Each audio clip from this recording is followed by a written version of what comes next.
বিশ্বে প্রত্যেক বাড়িতে একটা মিশন ইম্পসিবল চলছে। দুপুরবেলা এবং রাত্রেবেলায় ঠিক খাওয়ার ২ ঘন্টা আগে একটা জিনিস শুরু হয়। আজকে কি রান্না হবে? বাড়িতে হয়তো স্টক অ্যাভেলেবল, কিন্তু তাও ডিফারেন্ট কাইন্ডস অফ পিপল এর different kinds of food item demand রয়েছে। ১০ জন মানুষ থাকলে ১০ জন মানুষের ১০ রকম আইডিয়া দেবে যে এই রান্না করো। মা নিজেকে ভাবে আমি হচ্ছি মাস্টার শেফ। আমার হচ্ছে ১০ টা হাত ১০ টা পা।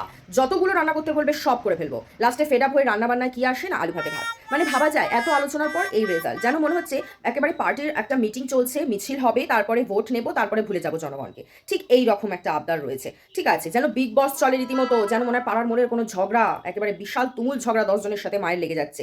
আর বাই চান্স যদি আপনি ভুল করে কোনো একটা এমন ফুড আইটেমের নাম বলেন যেটার বানান হয়তো আপনি নিজেই পারবেন না, বা যেটা বানাতে আপনি নিজেও জানেন না, তার জন্য একটাই ডায়লগ আসবে মায়ের, বিয়ের পর নিজে রান্না করে খাবি, পারবো না। ঠিক আছে, ভারতীয় রান্না খেতে হলে খা, নাহলে খেতে হবে না। নিজে তো ভাতও করতে পারিস না, একটা চাও করতে পারিস না, তাহলে আবার এত রান্নার আবদার কিসে? মানে রান্নাটা আমাকেই জিজ্ঞাসা করলো কি করবে, উত্তর দিলাম তাতেও সমস্যা। মানে রীতিমতো একেবারে তুমুল যুদ্ধ চলে, তুমুল যুদ্ধ। মিশন ইম্পসিবল এর থেকে অনেক ইজি অ্যান্ড পসিবল হয়, কিন্তু এইটা ক্র্যাক করা একেবারেই মুশকিল ভাই।